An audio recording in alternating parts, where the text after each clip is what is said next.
Hello and welcome to my channel. Consolidating data is essential for effective analysis, but doing it manually can be tedious and time-consuming. Today, I'll show you how to use Excel's consolidation feature to quickly summarize your data. Let's get started.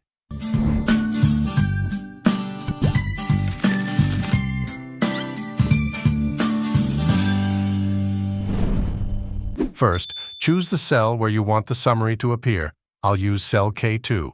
Then, go to the top menu and click on the Data tab.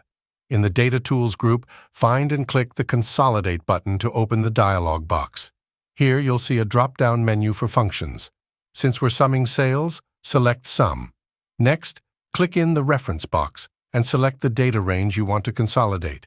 For this example, select from B2 to C8.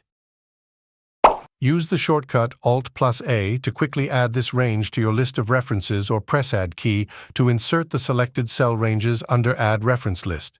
If you have additional datasets, repeat this process for each one, using Alt+A to add them. Finally, ensure you check the boxes for top row and left column if your data includes labels, so they're used correctly in the consolidation. Once all references are added, click OK to complete the process. Your consolidated data will appear in the selected area, showing total sales for each salesman. It's that easy. Give it a try and let me know your thoughts in the comments. Thanks for watching.